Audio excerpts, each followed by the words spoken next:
Tapi kita terpaksa membicarakannya supaya menjelas bahwa masalah ini bid'ah. Masa bikin bid'ah untuk menjelaskan bid'ah.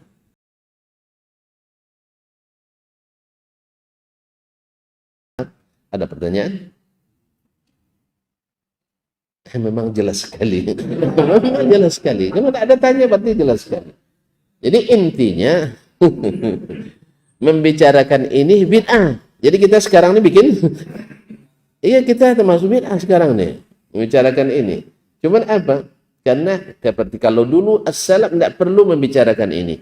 Tapi kita terpaksa membicarakannya supaya menjelas bahwa masalah ini bid'ah. Nah, kadang-kadang terpaksa bikin bid'ah untuk menjelaskan terpaksa bikin bid'ah untuk menjelaskan bid'ah. Jelas ya? Nah, makanya mohon maaf saya kadang-kadang ini saya jelaskan. Kadang-kadang diundang orang untuk peringatan Isra Mi'raj, Maulid Nabi. Saya lihat kalau memang dakwah sama sekali tidak sampai ke situ atau susah menyampaikan hak di situ, ini kesempatan saya masuk. Tapi saya jelaskan ini bid'ah. Irtikabu akhafid dararain. Dalam fikih ada mengambil resiko paling ringan untuk menghilangkan risiko yang lebih berat. Makanya tuan-tuan sebelum nanti nuduh saya, tanya saya dulu ya. Tanya dulu nanti. Tanya ke saya, Ustaz kok hadir di situ? Nanti saya bawa antum hadir.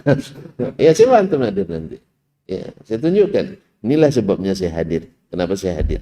Bukan karena mengatakan itu sebagai sunnah yang jelas enggak sunnah, jelas enggak. Jelas. Ya, sekarang antum masuk ke mall, banyak enggak orang yang dilihat di situ? Terus antum masuk juga? Saya ulang lagi. Melihat yang tak boleh dilihat. Sepakat enggak? Enggak boleh. Ya tak? Antum masuk enggak? Masuk juga, alhamdulillah. Kenapa masuk? Kenapa masuk? Ada keperluan mantap. Pada keperluan pribadi. Sah? Baik. Sekarang masalah memperingati Maulid, Isra Mi'raj dan nuzul Quran misalnya. Ya. Dia sepakat dan tidak boleh? Tidak. Khilaf. Ada yang bilang tidak masalah ini. Antum bilang sepakat. Jemaah Ubay pun sepakat.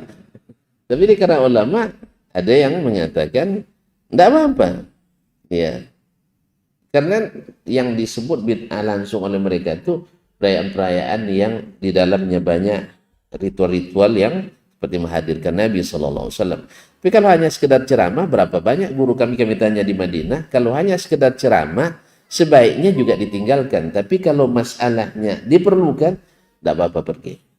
Jelas? Nah, tapi antum tuduh nanti Ustaz bid'ah barangkali tidak ya. Berarti ada setidaknya ada lebih ringan daripada antum mendengarkan yang haram di dalam mall dan sebagainya. Pada kepentingan antum pribadi. Ini kepentingan umat. Jelas? Kalau sempat nanti saya diundang oleh Pak Jokowi. Nah, antum, entar saya minta antum rekomendasi saya pergi apa enggak? Pergi, alhamdulillah. Ya, jadi ada hal-hal yang memerlukan pertimbangan-pertimbangan dakwah dan itu memang tidak boleh kita yang tidak berilmu dalam menilainya. Ya tidak boleh. Kalau nak klarifikasi silakan, tapi kalau untuk membuat nilai jangan. Sama dengan antum bilang nanti, ternyata yang paling hebat bahasa Arab di Riau ini Ustaz Dasman. Lalu saya tanya, antum pandai bahasa Arab? Oh enggak Ustaz. Gimana cara menilai? Ya, kan banyak gitu tuh. Oh ternyata yang paling hebat di antara imam Masjidil Haram itu misalnya Syekh Sipulan ya kan. Antum ahli qiraat? Enggak. Coba baca. Masih belepotan bacaannya. Di mana antum dapat penilaian? Perasaan aja lah. Perasaan. Jadi mohon ya untuk hal itu. Jadi bukan kadang-kadang ini banyak dalam dakwah akan antum temukan. Kalau baca dalam buku nanti maka tidak boleh fatwa itu dinukil ya. Fatwa itu tidak boleh dinukil.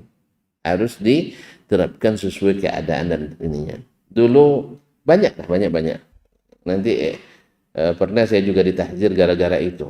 Ketika saya menukil Ibnu Abi Zaid Al-Qayrawani rahimahullah ta'ala, di masanya terjadi fitnah khawarij dan banyak stabilitas keamanan tidak terjamin. banyak perampokan. Akhirnya dia memelihara anjing di rumahnya. Melihara anjing di rumahnya, akramakumullah. Padahal dia adalah imam besarnya mazhab Maliki di masanya. Dia yang paling hebat mazhab Maliki di masanya.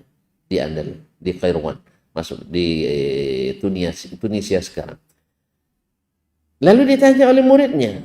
Murid kan ada yang kritis nih. Ya, bukankah Imam Malik di antara imam mazhab yang paling keras dalam masalah ini adalah Imam Malik? Melarang itu. Dia jawab, kalau Malik hidup pada zaman kita ini, dia tidak cukup melihara anjing. Dia akan ambil singa singa untuk jaga rumahnya. Apa sebab? Bukan dia menghalalkan, tidak. Tapi masa ini tidak aman kecuali dengan menjaganya dengan anjing. Makanya dia ngambil fikihnya dari kalaulah menjaga hewan. Kan boleh untuk gembala kan? Untuk gembala kan boleh. Boleh pakai anjing kan? Untuk menggembala kambing. Supaya tidak diserang oleh serigala. Dibolehkan. Apalagi memelihara jiwa dan keluarga dari serangan penyamun. Mana yang lebih perlu dijaga? Nyawa manusia atau nyawa hewan? Saya ulang lagi. Kalau nanti kita korbankan orang nanti Idul Adha. Mana yang lebih berharga? Jiwa manusia atau jiwa kambing? Nah, di situ dia istimbabnya. Jelas? Jelas? Jadi dia bukan menghukum melihara kambing di rumah boleh.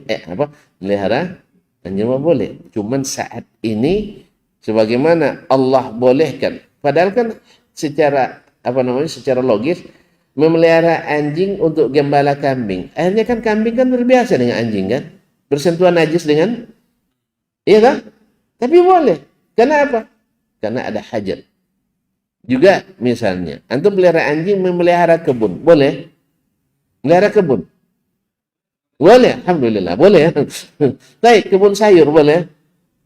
Terus anjing lewat enggak di dalam sayur itu? Baik, terus gimana antum sama? Nah, kan ribet lagi sih. Nah, memelihara sayur supaya tidak dimangsa oleh hewan-hewan lain, boleh. Apalagi memelihara manusia dari dimangsa oleh orang jahat, khawarij dan para penyamun. Jelas? Jelas. Ya, jelas. Jadi masalah ini memang bukan masalah kita, tapi masalahnya para ulama. Jadi yang berhak menentukan itu adalah para alim, dan tidak dalam masalah ini tidak bisa digeneralisir semuanya. Harus ada salah hal yang masuk pertimbangan. Dan inilah kelemahan kita hari ini, ketika dapat berita langsung ditelan mentah-mentah, akhirnya menjadi fitnah di antara kita sendiri dan juga menjadi alat dan amunisi bagi orang-orang yang memusuhi dakwah ini. Allah musta'an. Oleh sebab itu kita berhati-hati. Sebab sudah sering saya katakan, tidak semua yang ada di jalur yang benar selamanya benar. Ada kala-kalanya terjatuh. Nah, kalau antum terjatuh, jangan cuma itulah. Dilarang laju, harus lewat aja ditinggalin. Enggak. Ambil tangannya. Dan gitu. Walaupun dia melanggar lalu lintas. Antum lihat orang naik motor dari kiri, tiba-tiba tabrakan. Matilah gitu ya. Jangan akhir. Antum berhenti, bantu dan sebagainya. Selamatkan dia. Setelah itu nanti baru nasihat. Ini enggak. Dikata-katai dulu orang sedang kesakitan. Mana masuk ceramah waktu itu? Masuk ceramah enggak? Enggak masuk. Kan kita gitu enggak? Belum jelas salahnya sudah masuk di share begini. Kan gitu kita. Dicari umpan-umpan itu dapat, alhamdulillah di share. Masuk ceramah. Masuk. Justru nanti menyebabkan fitnah meluas kemana-mana. Oleh sebab itu, siapapun yang salah, saudara kita. Apalagi di kalangan orang-orang yang kalau difitnah besar mudaratnya, jangan segera. Sampaikan, datangi, hubungi, klarifikasi. Andainya pun dia tetap bertahan dengan kesalahannya, antum bertahan dengan ketidaksalahannya misalnya, antum harus sabar. Dakwah itu bukan sebentar. Bukankah Nabi SAW lama disakiti, tapi beliau tak pernah mendoakan dan mencaci. Ada antum dengar Nabi mencaci Abu Jahal? mencaci Abu Lahab, kecuali turun Al-Quran yang mencacinya. Tabbat yada, dan Nabi cukup dengan itu. Jelas? Jelas? Jalan. Alhamdulillah. Mudah-mudahan Allah SWT berikan kita taufik, hidayah untuk senantiasa di jalan yang benar, walaupun tidak selamanya kita tidak salah. Pasti ada kesalahan, dan mudah-mudahan dengan ada jalan benar, kesalahan itu dikurangi. Dan biasanya yang berada di jalan yang benar dan istiqamah di atas lebih mudah untuk diluruskan daripada yang sengaja untuk berada di jalan yang tidak benar. Susah dia ini kan. Allah musta'an wa alaihi tuklan. Bersyukur kita kepada Allah atas segala rahmatnya dan memohon ampun kepadanya atas segala dosa dan kesalahan kita. Sampai jumpa kembali insyaAllah. Wallahu ta'ala alam. Wa sallallahu ala nabiyyina Muhammadin wa sallam. Wa subhanakallahumma bihamdik. Ashhadu an la ilaha illa ant. Astaghfiruka wa atubu ilaik. Wassalamualaikum warahmatullahi wabarakatuh.